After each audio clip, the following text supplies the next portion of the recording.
sampai di mana nggak jauh.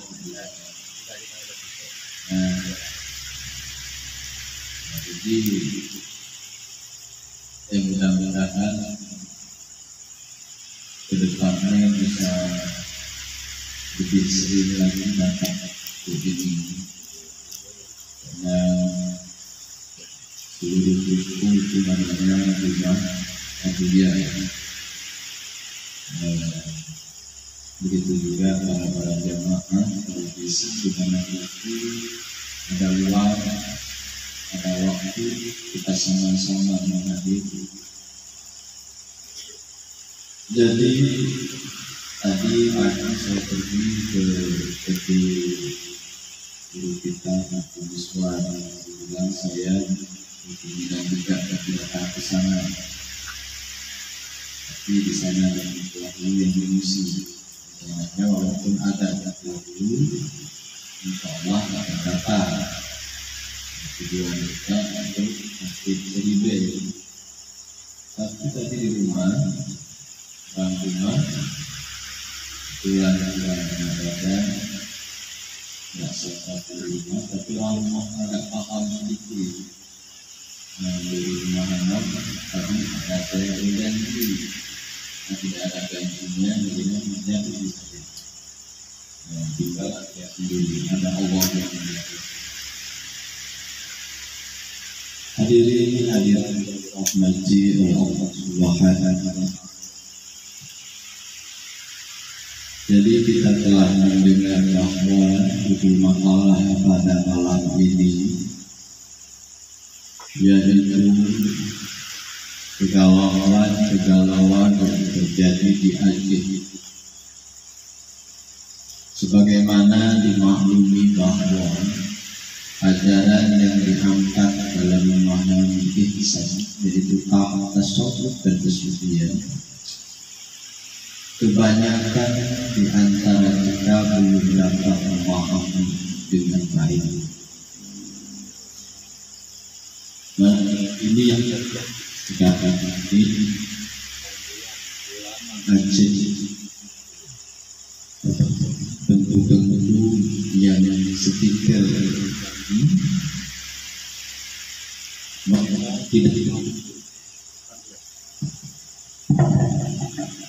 tidak mampu memahami bahwa apa itu kesufian.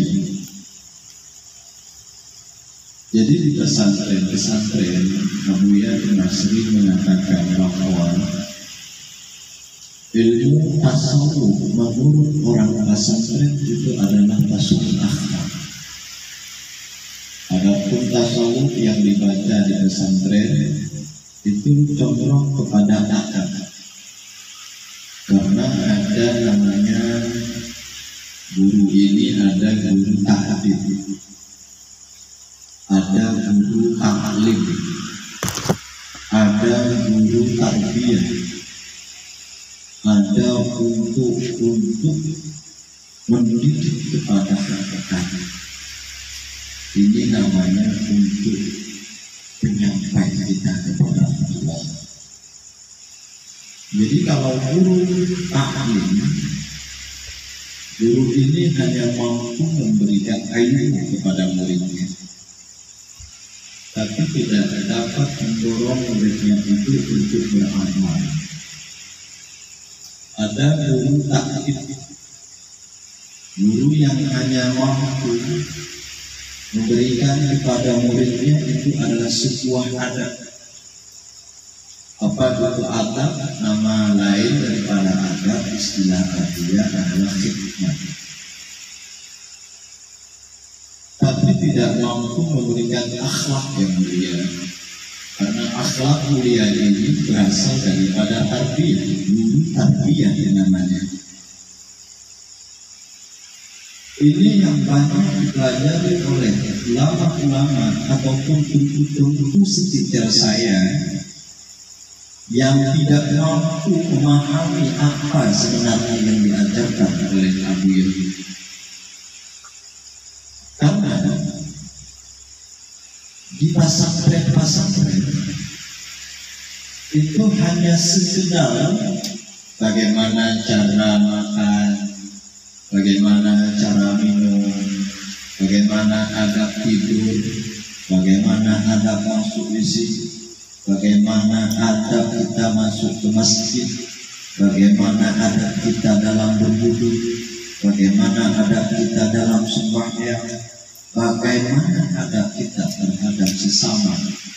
Ini yang dipelajari di dalam pesantren. Yang paling tinggi ilmu tasawuf di pesantren itu dibahas kitab Maraqil Al-Ubudiyah namanya. Tetapi oleh Abu Yahya membawa tasawuf ini bukan tasawuf akhlak, tetapi tauhid tasawuf. Barunya tauhid apa yang dikatakan tauhid, tauhidnya orang yang berhakikat. Apa itu tasawuf? Tasawuf orang-orang yang telah bertarekat. Makanya tasawuf yang dimaksud di situ adalah tasawuf ketuhanan, bukan tasawuf tentang ada, tapi tentang akhlak. Kapan itu akhlak itu akan muncul? Apabila di dalam sholat kita, di dalam sehari-hari kita itu sambutan hati hanya kepada Allah, tidak ada kelingan hati itu kepada selain Allah. Padahal kalau kita baca-baca kitab-kitab yang diajarkan oleh Abu Yahya seperti kitab ini di Qaul Imam, di situ adalah dikatakan oleh Ibnu Ajibah bahwa apa itu tasawuf? Tasawuf itu menurut Junaid Al-Baghdadi wa ayyumituka, dia adalah ayyumitaka, bahwa mematikan akan engkau hakku oleh Allah. Karena di dalam diri kita dia sering mengatakan bahwa ukhruj minka jana tauhiduka wa imanuka, keluarlah engkau angka dari diri engkau sehingga bertambahlah ketauhidanmu dan keimananmu. Makna keluar engkau dari diri engkau yang dimaksud oleh Abu Yahya bahwa engkau itu mesti mengeluarkan ananiamu, jangan ada di dalam hatimu bahwa engkaulah segala-galanya. Hilangkan keakuan. Sebagaimana yang dikatakan Abu Mudawali, tasawuf akwal lemah Tuhan, tasawuf akwal lemah Rabbi, wa in ghibtu badah, wa in badah ghayyabani, wa in ghibtu, jika aku hilang badah nampaklah dia, siapa? Allah. Wa in badah, jika nampak ia Allah, ghayaban, maka hilang. Makna hilang itu bukan kita badan-badan kita hilang, tapi hilang yang dimaksud di situ adalah hilang keakuan diri kita. Di dalam sholat, bahwa kita tidak mengingat bahwa diri kita lah yang melakukan sholat. Jadi kita hanya menyaksikan keberadaan Allah. Ini yang dikatakan oleh tasawuf. Wa yuhyika, dan menghidupkan akan engkau, dan hiduplah, menghidupkan oleh dianya Allah akan engkau dengannya Allah. Berarti kita hidup dengan Allah, mati dengan Allah. Selalu kita mengatakan di dalam sholat kita, inna sholati wa nusuki wa mahyaya wa mamati lillahi rabbil alamin. Selama ini Bagi kita yang belum pernah mengaji dengan tauhid tasawuf, bahkan pada saat ini juga pada diri saya, itu hanya sebagai ungkapan di lisan saya, tapi tidak mampu menyatakan dengan hati saya. Sungguh sholatku, sungguh ibadahku, sungguh hidupku, sungguh matiku itu adalah milik Allah. Tapi nyata-nyatanya selama ini mati itu, hidup itu seolah-olahnya milik kita, sehingga kita berani menduakan Allah dengan usaha kita. Apakah kita tidak mampu selama ini mencampur baurkan ciptaan Allah dengan diri Allah?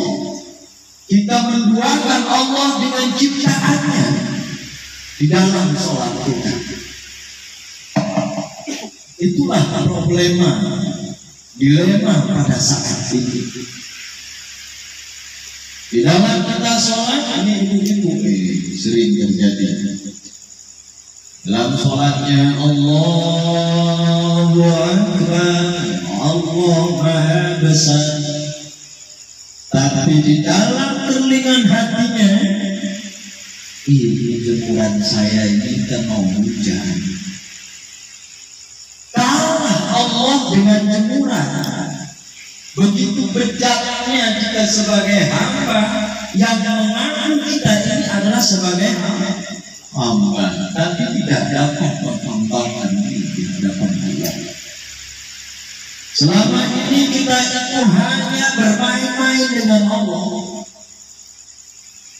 Maka justru itu dengan tasawuf inilah yang mampu menghentikan permainan nafsu itu selama ini. Sudah cukup kita ini dibelenggu, dipenjara oleh diri kita.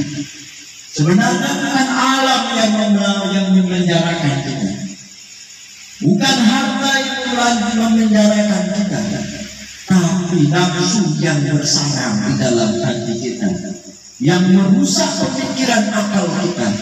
Seolah-olahnya akal kita ini dapat memprediksi bahwa Allah itu tidak menjamin kehidupan kita. Kalau saya tidak bekerja besok, apa yang saya makan? Ini pemikiran akal kita saat ini. Jadi dari itu ada lagi kata Junaid al-Baghdadi bahwa tasawuf itu apa? Antakuna ma'allah. Tasawuf itu adalah bahwa adalah engkau itu bersama Allah. Bila ada tanpa ada perantara. Dari mana kita mengetahui bahwa innallaha ala kulli syai'in qadir? Orang apakah perantara kita mendapat memperoleh rezeki itu daripada kita kerja? Apakah kasih Allah itu sebagai tataan? Apakah kasih Allah itu sebab kita amin? Apakah kasih pemberian Allah itu kepada hambanya sebab hambanya itu menyembah dia? Tidak. Kasih Allah itu menyembah atau tidak menyembahnya seorang hamba kepada Tuhannya, tetap pemberian Allah itu ada pada seorang hamba. Contoh pada saat itu, orang yang melanjutkan kedatangan makan juga. Orang yang memakai cincin penuh jari-jarinya ini selalu memutar keminyak itu makan juga. Orang yang sholat makan juga, tidak sholat makan juga, bahkan lebih banyak rezeki orang yang tidak sholat. Ini namanya pengertian Bismillahirrahmanirrahim. Apa itu rahman? Pemberian Allah, kasih Allah terhadap hambanya itu mengumumi pada dunia. Kita ini manusia. Wa ma min dabah illallah rizquha. Tidak ada satu dapat binatang yang melata di muka bumi ini melainkan Allah lah yang menanggung rezekinya. Kenapa kita memikirkan rezeki? Padahal kita sholat sujud selama ini, tapi ada keraguan dalam hati kita. Kalau tidak kerja, maka Allah, bagaimana rezeki saya? Banyak kalau kita, banyak angan-angan. Padahal kita ini orang yang berilmu, yang hebat baca kitab.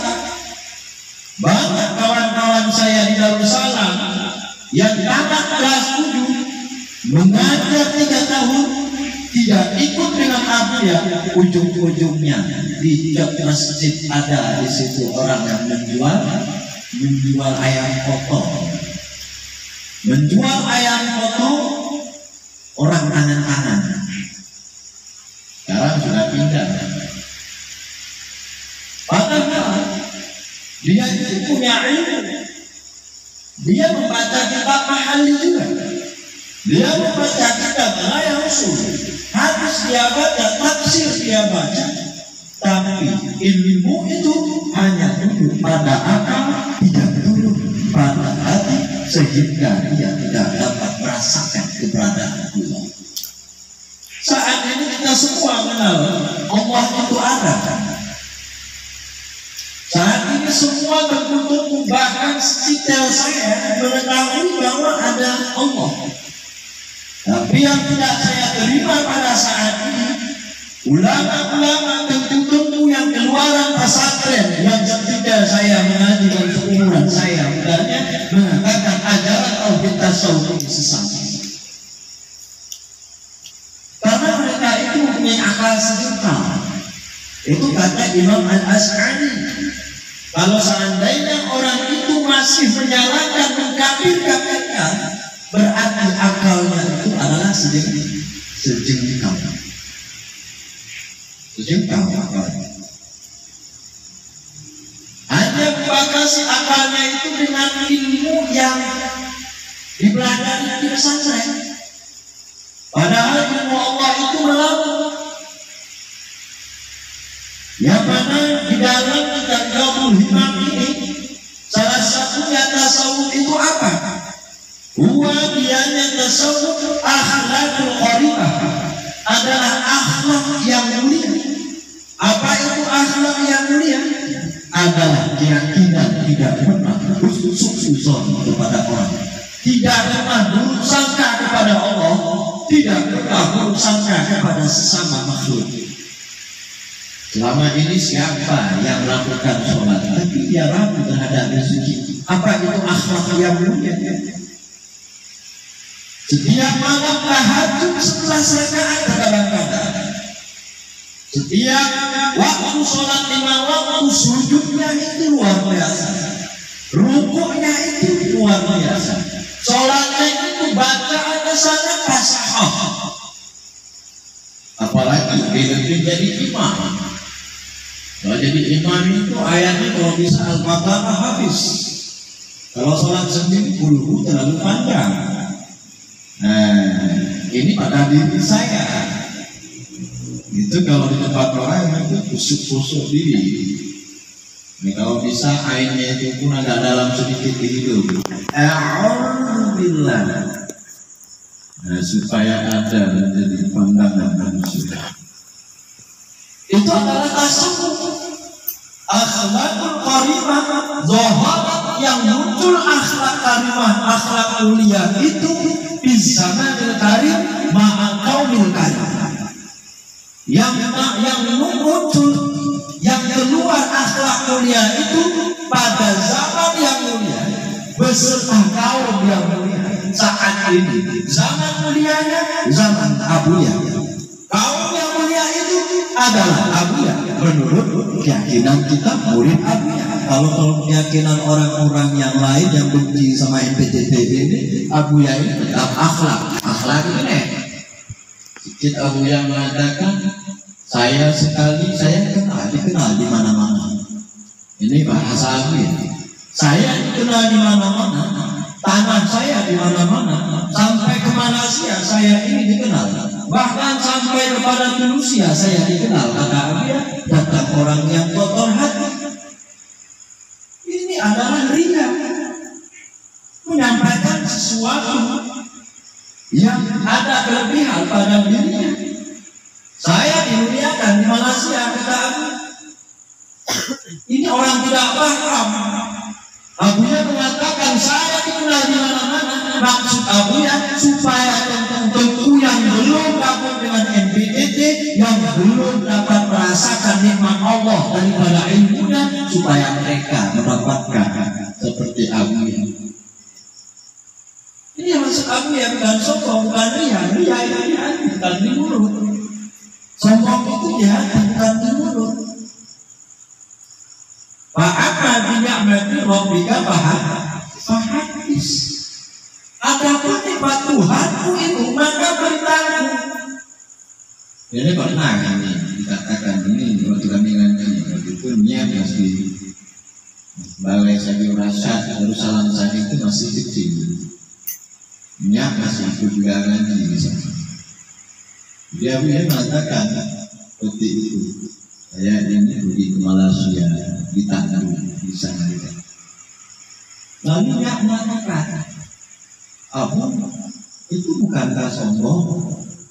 Mana ada sombong? Fa'amma bi'ni'mati rabbika fahadis.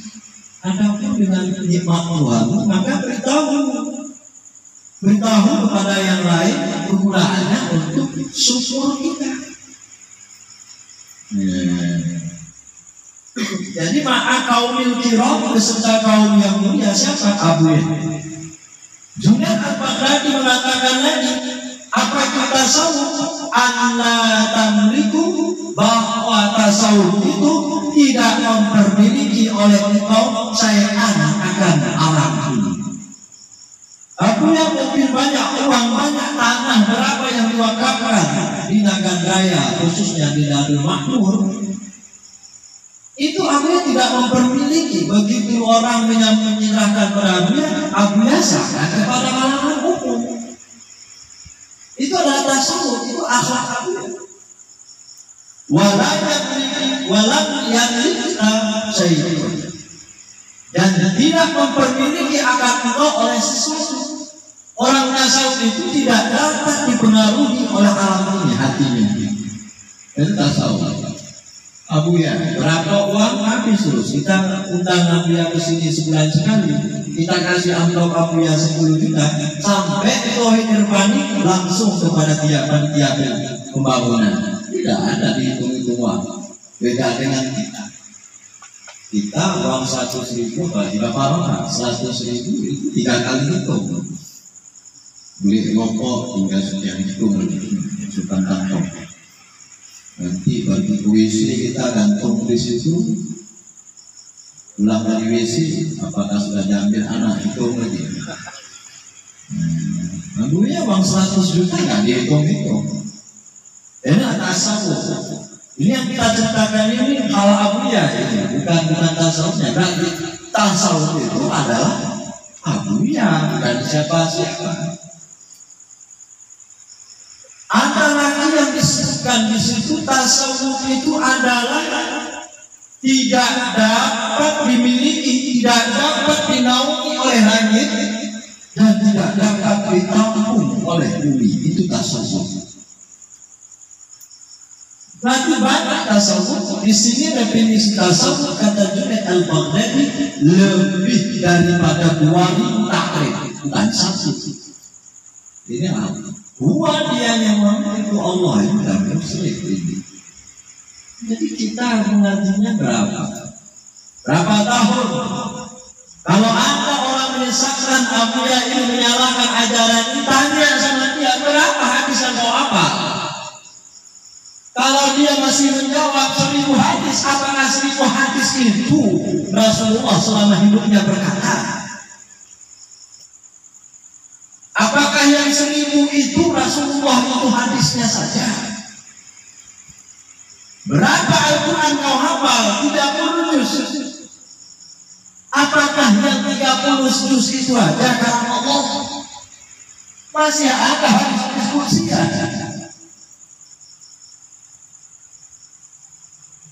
Jadi kalaupun dia membaca seluruh hadis, seluruh Al-Quran, tanyakan pada dirinya, berapa tafsirkah yang kau kuasai? Di dalam makalah ini disebut Abu ya, tafsir itu ada dua, ada ibari, ada isyari. Ilmu itu mesti ada dua, ada syariat, ada hakikat. Maka siapa yang bersyariat tanpa berhakikat, maka itu tidak akan sah. Tidak akan dikatakan dia itu ulama fikih illa tasawuf, melainkan baru dia itu ulama fikih, melainkan dia itu mesti mengawinkan dengan tasawuf. Wala tasawuf, dan tidak ada jenis tasawuf illa fikih, melainkan melalui fikih. Selama ruh itu berada di dalam badan kita, selama itu juga wajib syariat, wajib hakikat. Perkara ruh itu dibersihkan dengan hakikat. Perkara tauhid itu dibersihkan dengan syariat. Inilah perkara. Jadi dari itu, di dalam makalah ini sangat bagus. Itu makanya ulama Aceh galau. Kenapa galau? Karena dia tidak memahami apa itu tasawuf. Kalau seandainya tasawuf itu sesat, mereka mengatakan sesat, perbaiki dengan ilmu yang benar mereka. Datang kepada Abu ya salah, itu ini yang benar. Kalau memang tidak sesat, kenapa kita ini menepaskan Abu ya ini disesatkan orang? Kenapa tidak kita bantu? Itu makanya kalau orang tawakal itu nggak benar juga. Berhenti dia. Dia menyaksikan Abu ya ini disesatkan oleh ulama. Kalau kita tanya, kenapa kamu nggak ikut NPTT? Nggak ada. Apakah NPTT ini sesat? Tidak. Kalau tidak sesat, kenapa kamu tidak membela? Kalau engkau mengatakan sesat, kenapa engkau tidak benarkan dengan ilmu yang benar menurut kamu? Ya makanya saat ini semua galau, mereka itu galau. Karena pemahaman tarekat itu berbeda dengan pemahaman syariat. Tafsiran tarekat itu berbeda dengan tafsiran syariat. Contoh seperti kita sembahyang. Di dalam fikih itu ada disebutkan istiqomah di dalamnya. Menghadirkan rukun 13 itu dalamnya. Kalau kita orang awam berarti secara orfi. Secara orfi berarti dalam sholat maghrib itu yang jadikan ada 13 rukun yang kita lakukan. Itu dari mana asbabun nuzulnya? Bahwa ada istiqomah seperti itu, bahwa ada rukun 13 seperti itu daripada berdasarkan hadis Rasulullah. Sallu kama ra'aitumuni, salat oleh kalian sebagaimana kalian telah menyaksikan aku dalam melakukan salat, kata Rasulullah pada sahabatnya. Makanya datanglah ulama fuqaha. Ini menurut fikih. Datang ulama fikih menyaksikan Rasulullah itu sembahyang. Oh, Rasulullah berdiri betul. Dibuatlah undang-undang di dalam syariat. Rukun pertama berdiri betul. Oh, Rasulullah itu takbir, maka takbir menjadi rukun. Oh, Rasulullah itu membaca Al-Fatihah, membuatnya, maka niat dan Al-Fatihah menjadi rukun. Itu menurut ulama fikih, menurut tinjauan mereka daripada hadis Rasul. Tapi menurut para sahabat yang ada, karena para sahabat ini sufi, menurut para sahabat yang ada, mereka ini melakukan sholat, mereka itu merapikan kepada Rasul, seolah-olah Rasul itu telah telah melakukan sholat di depannya sekali, baru dia takbir. Makanya Abuya beda sholat Abuya dengan kita. Abuya itu kalau mau sholat itu lama, ya istiqomah. Pertama Abuya mencela diri. Ini penyampaian Abuya di kota Cani dulu ada. Saya sholat itu sebelum saya takbir, kata Abuya, saya mengatakan, kamu bagus kamu dalam hati, kamu dilihat Allah. Setelah kita begitu, kita hadirkan seolah-olah kita itu telah melakukan sholat sekali. Baru kita ini sebagai murid taubat dulu. Bagaimana kita wajib?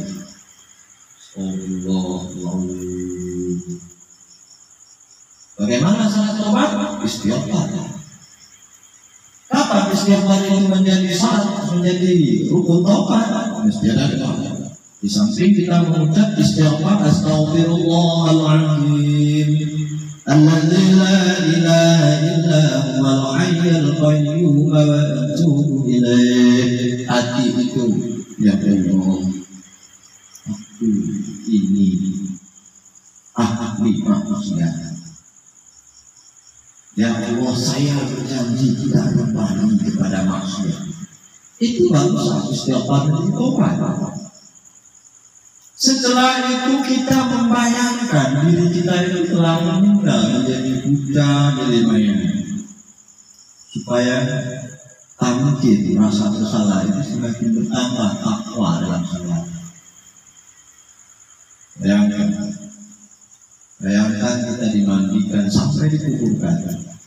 Bayangkan di kuburan itu kita sendiri itu tidak ada yang menemani kita. Setelah itu baru ada istilahnya rabitat qoribah. Kalau kita belum rabitah mati, tidak akan sesuai rabitah kepada guru. Bagaimana seorang murid ini bisa diajar oleh guru kalau murid ini masih hidup? Selayaknya bagi murid itu seperti mayat yang dimandikan orang pemandi mayat. Mau dimandi, mau dipatahkan, mau dibolak-balik, dia tidak melawan. Makanya kita ini sulit, Abuya itu sulit mengatur kita sekarang. Karena mengurus mayat hidup ini lebih sulit daripada mengurus mayat yang telah mati. Kita ini mayat hidup. Abuya tarik lah, yang jalan ke agno. Nah itu tarik ini. Jadi Abuya tarik, kita tarik, akhirnya tarik tambang dengan Abuya. Enggak ada. Makanya kita selama 10 tahun kita ini ikut kadang-kadang bagian itu rasa zikir kita itu enggak akan dapat. Karena adat kita kepada guru tidak ada. Salah satu adab kepada guru menjaga kemuliaan guru, kehormatan guru, baik itu di hadapan guru ataupun di belakang guru. Kalau kita duduk di depan Abuya itu gini cara duduknya. Jangan bersilang. Kalau bersilang ya ada. Nah kami di mana Abuya ngaji. Nah ini selama ini saya angkat ke depan jangan lagi. Itu ada. Yang kedua, seorang murid tarekat dan mursyidnya itu adalah arif billah. Tidak ada adab seorang murid ini menceritakan keramat gurunya walaupun itu di belakang guru. Karena menurut arif billah, orang-orang arif, wali-wali Allah yang arif billah, mereka menganggap keramat itu adalah aib bagi diri mereka. Beda dia kalau keramat wajib disembunyikan. Kalau mukjizat wajib dinampakkan. Ini beda mukjizat dengan keramat. Nanti kadang-kadang kita pun sekali itulah saya keramatnya selama itu Abuya. Yang ada pada kita itu bukan keramat tapi laknat. Yang ada pada diri kita bukan keramat tapi laknat. Hadirin hadirat yang dirahmati oleh Allah Subhanahu wa taala, inilah tasawuf. Tasawuf itu tidak mungkin sampai kepada hakikat kita bila tak ada syariat. Syariat itu berdiri pada tasawuf, tasawuf itu berdiri pada syariat.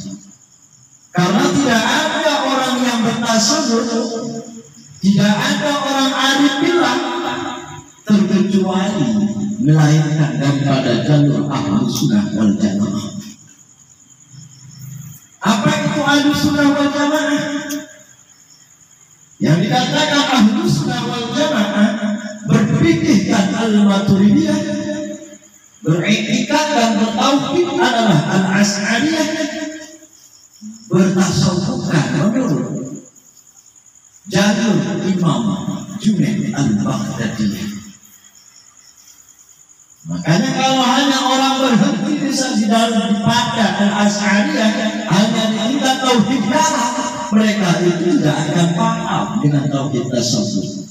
Padahal tauhid tasawuf la yasawujud lakinnal wujud kana wujud jangan wujud.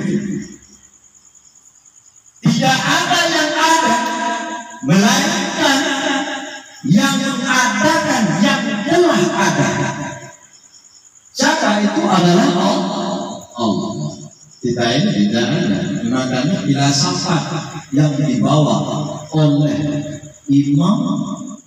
oleh Imam Al-Asy'ariyah di dalam kitab Ummul Barakah itu ada disebutkan sebenarnya alam ini tidak ada, kata Imam Al-Asy'ariyah, pada hakikat wujudnya. Kalau tidak percaya, coba engkau tekan matamu dengan tanganmu sekuat-kuatnya selama 5 menit, lalu ketika itu buka matamu. Kalau seandainya penglihatan matamu terang, maka alam ini benar wujud. Tapi kalau seandainya penglihatanmu gelap, maka alam ini adalah bayangan. Kalau nggak percaya, coba kita tes saja 5 menit kita buat, lalu buka. Kalau nggak banyak nyamuk yang terbang-terbang itu, punang-punang itu menandakan wujud ini adalah wujud bayangan.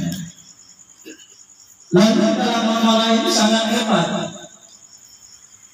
Selama ini tengku-tengku pesantren yang masih hanya mengetahui adanya Allah, tapi tidak merasakan keberadaan Allah. Ini kalau ini ada berbincang dengan kawan di pesantren, bagaimana merasakan Allah itu? Nggak usahlah tinggi-tinggi kali kepada rasa. Wujudnya ada, kita yakini sudah memadai. Itu yang diajarkan oleh dalam akidah alam. Benar. Tapi merasakan itu wajib juga ada. Kalau kita tanya orang yang mencuri itu, kenapa dia sempat mencuri? Kenapa dia masih sempat meninggalkan sholat? Kalau kita katakan dia tidak punya ilmu, mahal hancur. Di dalam kepalanya itu 30 juz. Apa dia tidak punya ilmu? Punya.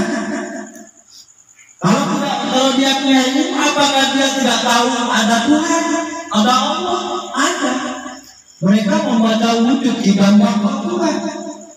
Kalau kita katakan, kenapa kamu mencuri? Apakah kamu tidak tahu ada Allah? Ada. Apakah kamu tidak mengetahui Allah itu melihat? Tahu. Tapi kenapa dia itu bisa mencuri?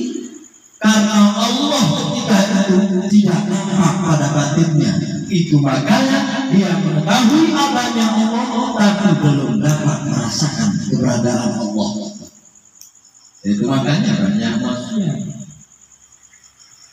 Jadi tanya kawan saya, kenapa begitu? Kalau kamu mengatakan merasakan Allah, bagaimana engkau merasakan Allah itu pada dirinya? Yang mau jawabannya, yang mau jawaban akal atau nakal? Ini saya bilang sama kawan lokal di Darussalam. Menurut akal Anda tidak akan dapat nanti ujung-ujungnya menyalahi mukhalafatuhul hawadis. Tentunya saya bilang Allah itu kenapa tidak nampak? Sebenarnya Allah itu nampak, dilihat oleh mata. Tapi saat ini kenapa dia tidak nampak, dilihat oleh mata? Karena Allah itu dekat dengan kita.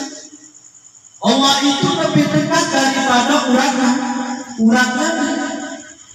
Kalau begitu Allah itu bertempat, tidak. Kalau ulama tasawuf mengatakan Allah itu ada di mana-mana, tapi Allah itu tidak ada di mana-mana. Allah itu ada di kelapa, maknanya bukan ke tempat di kelapa itu. Kekuasaan Allah itu ada pada kelapa. Kalau tidak ada kekuasaan Allah pada kelapa itu tidak mungkin kelapa itu bisa bergerak. Itu makanya dari tauhid kalam terbagi kepada tiga, dari empat. Ada sifat nafsiyah, ada sifat salbiyah, ada sifat ma'nawi, ada sifat ma'ani. Sami'un sama. Kapan ada sami'un? Ada sama. Kapan ada kadirun? Karena ada kudrah. Kapan ada hayyun? Karena ada hayat. Jadi pada makhluk manusia ini berapa sifat Allah itu ada pada diri kita? Itu ada 7. Pertama, kita itu hayyun, qadirun, sami'un, basirun, alimun, apalagi takalimun, apalagi basirun. 7 ada pada diri. Kenapa ada basirun pada diri kita? Apakah kita ini hidup? Tidak, kita ini tidak hidup. Bukan hayat kita, tapi hayat. Bekasan daripada hayat. Kalau tidak ada kudrah pada Allah, kita ini tidak akan bergerak, tidak akan duduk. Kalau tidak ada Allah itu bersifat basar, kita ini tidak akan melihat. Kalau Allah itu tidak ada sifat sama, kita tidak dapat mendengar. Kalau Allah itu tidak mempunyai sifat ilmu, maka kita tidak dapat mengetahui. Kalau Allah itu tidak ada sifat yang lainnya termasuk berkata, kita ini tidak dapat berbicara. Pada binatang berapa sifat Allah? Hayyun ada pada dirinya, kambing ada hayyun, kalau enggak hidup. Sami'un ada pada kambing, qadirun ada. Siapa itu? Basirun 4 sifat pada kambing. Pada tumbuhan sawit berapa sifat? Situ sifat Allah. Situ ada 2, hayyun dan qadirun. Kalau tidak ada kadir, hancur dia. Pada benda mati batu cuma 1. Apa? Kadir. Kalau tidak kadir, dia jadi batu. Nah, inilah penampakan diri kita. Ini menurut sifat ma'ani dan ma'nawiyah. Tapi kalau merasakan Allah, keberadaan Allah pada diri kita, kalau ditanya orang bagaimana rasanya, suruh tampar aja mukanya sekali. Sakit enggak? Kalau sakit ada Allah berarti. Bagaimana kita merasakan garam itu? Garam itu apa rasanya? Asin. Garam itu berasal dari mana? Dari laut. Rasa laut apa? Asin. Ketika kita makan garam, adanya rasa laut? Ada. Rasa laut itu ada pada garam. Tapi ketika kita makan garam, orang bertanya, mana lautnya? Coba sebutkan pada kita, mana lautnya? Lautnya enggak apa. Rasanya ada. Begitulah adanya Allah pada diri kita. Rasanya itu dapat dirasakan, tapi keberadaannya itu tidak duduk pada kanan dan kiri kita, tidak duduk pada depan, tidak duduk pada belakang, tidak duduk pada perut kita. Tapi bagaimana rasanya itu ada. Ini ulama sufi seperti itu. Ini konteks pemahaman, bukan Allah itu seperti itu, tapi memahaminya seperti itu untuk mendekatkan paham. Asal dalam Laut asal manusia Allah, asal makhluk Allah. Ketika kita memakan barang, ada nggak rasa lautnya? Rasa asalnya tidak ada, asin. Ketika pada makhluk rasa keberadaan Allah ada. Sampai sekarang kita bernapas. Lahir kita dari kecil, lahir kita dari rahim ibu kita bukan begini saja. Kecil, Pak Camat bisa berketik. Modal kecil itu baru seperti itu. Pak Jamin jadi bupati dulunya petani enggak. Nggak terus begitu lahir jadi bupati enggak. Maka inilah, makanya di dalam ayat mengatakan atas kuria ayat kaum yaqilun, perubahan arah angin itu menjadi tanda bagi orang-orang yang berakal. Bila orang tidak mampu mendapatkan Allah itu berarti dia tidak berakal. Selesai. Tapi ilmu kesufian ini memang terpilih. Ilmu itu ada dua, Bapak-bapak. Ilmu yang mana ilmu itu perlu makul. Apa itu makul? Didapati dengan akal. Ada ilmu itu prinsipnya dia itu tayakun, mesti diyakini. Jadi ilmu perkara dua ini jangan kita benturkan, jangan kita adu, tapi disatukan. Ilmu yang perlu diakali, maka dengan akal lah cara mendapatkan. Baca kita 1 tambah 1 2 akal. Tetapi ada ilmu yang dia berprinsipkan keyakinan. Bila kita mendapatkan itu dengan akal, maka kita akan ingkar ujung-ujungnya. Abdul Qadir Al-Jili yang dibenarkan Abu yang pendapat yang membalikan huwa kepada Muhammad, dia tidak engkau hai Muhammad itu Allah, bukan Muhammad ini menjadi Allah, bukan Allah menjadi Muhammad. Allah tetap Allah, Muhammad tetap Muhammad. Bagaimana seperti itu? Membingungkan. Itulah isari namanya keyakinan. Itu berdasarkan daripada ana min Allah, ana nabi. Aku ini dari Allah, alam ini dari aku, kata Nabi. Itu prinsip daripada dalilnya. Dan juga perkara ini bukan perkara daripada ilmu syariat. Kalau kita paham dari ilmu syariat, itu kita menyalahkan. Yakin gak kita Muhammad itu asalnya Allah? Yakin. Asalnya berasal daripada Allah. Sekarang ini kalau kita perkara iman itu kita dengar dengan akal, kita salahkan orang. Saya mengatakan bahwa saya berdakwah tentang Pak Camat, mendengar. Saya menceritakan azab kubur bapak-bapak, fitnah kubur ibu-ibu, di situ siksa sangat pedih. Itu dakwah saya tentang Pak Camat. Mendengar dia gunakan akal. Tentunya kalau akal itu sesuatu yang tidak akan sampai akal dengan sesuatu yang dilihat oleh hati. Ini mati ini, kubur ini setelah mati. Pencuri pai menceritakan azab kubur, dia masih hidup. Ini benar atau tidak? Sedangkan di dalam Al-Quran alladzina yu'minuna bil ghaib, orang-orang itu mesti mengimani perkara-perkara yang gaib. Azab kubur itu mesti wajib kita imani adanya azab kubur. Kalau kita mengaku, kita ingkar dengan orang itu. Ujung-ujungnya kita mengingkari kebenaran alam gaib.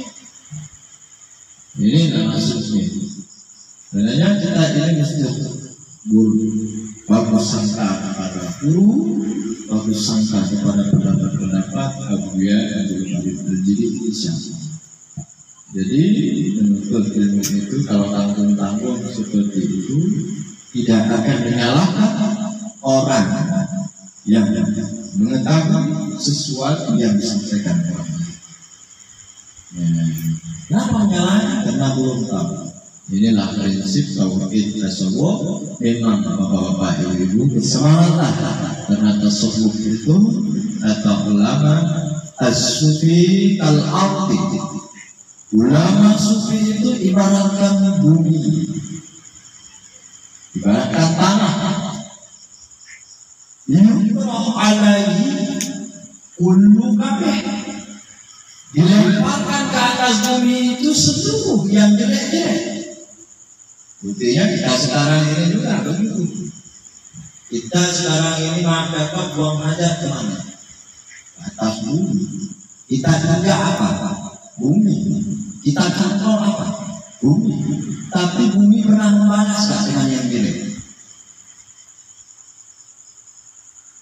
Wa takhruju minhu, tidak keluar daripada bumi itu illa kullu manah, melainkan tiap-tiap yang bagus. Selama ini kita buang kotoran ke atas bumi, kita injak bumi, kita cangkul bumi, tapi rezeki makan kita diberikan oleh bumi. Ini tasawuf namanya. Ulama tasawuf seperti itu. Dengan bilang ini apa ada kita menyerang mereka? Tidak. Dikatakan sesat, Abuya tidak mengatakan orang sesat. Maka ini menjadi makanan. Bagaimana hal-ahwal guru tarekat, begitulah hal-ahwal murid yang berguru kepada guru tarekat. Jangan kita sakit hati dan lemah keinginan bila nantinya teman-teman kita menyalahkan. Intinya kita sebagai tasawuf, sebagai murid ini mesti kita itu menanyakan sesuatu yang paham kepada tentu guru-guru yang ada di majelis tauhid tasawuf. Ini banyakkan jamaah yang berbeda. Orang mengatakan sesat di sana, bukan sama kita ditanya kepada orang benci kepada tasawuf. Nah, inilah ujung-ujungnya nanti kalau mana keraguan, pertanyaan teman-teman kita kalau tidak bisa kita jawab, ayo kita coba lagi. Saya tidak bisa menjawab. Kita takut salah di sana supaya tanyakan nantinya. Mungkinlah inilah ibu-ibu yang dirahmati oleh Allah, yakinlah kepada Abuya ini karena yakin bahwa dalam arti katakan Abuya kita membenarkan MPTT, membenarkan tasawuf itu ibaratkan kita itu wali kecil, membenarkan saja. Idza ra'aita man saqqafa 'ala hadhihi 'ilmi, siapa apabila kau melihat orang yang membenarkan ini ilmu, maka agungkan dan wujud dia itu adalah cahaya bintang. Dia itu ibaratnya khaus, orang yang menjadi wali namanya. Idza ra'aita man futiha, apabila engkau melihat orang yang dibukakan mata hatinya untuk memahami ilmu batin, maka muliakan diri. Wa idza araita, apabila engkau melihat man futiha lahu takallum berbicara, apabila engkau melihat orang yang dibukakan hatinya dan dia dapat berkata-kata dengan ilmu ini, maka bercita-citalah kamu sujud ini. Fa'idaman, apabila engkau melihat orang yang dibukakan hatinya dan dia paham ilmu dan dia mengamalkan ilmu itu, wa'azimhu, maka muliakan olehnya dan ikutlah dia. Wa'idaman mun'akidan, wa'idha ra'aita, apabila engkau melihat mun'akidan, orang yang menyalahkan akan ini ilmu, tapi roh maka larilah olehmu Maka larilah olehmu minhu daripadanya firaraka akan sebagai larimu minal asaf daripada sunnah.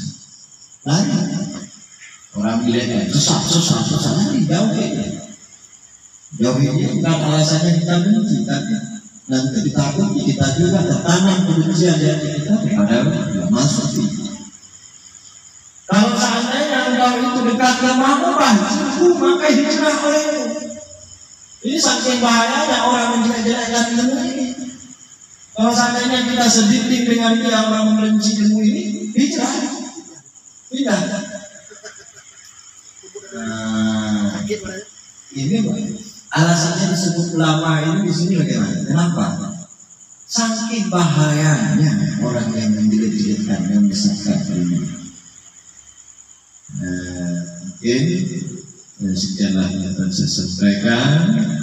Lebih dan kurang saya mohon maaf. Wallahu iyyakum ajma'in. Assalamualaikum warahmatullahi wabarakatuh.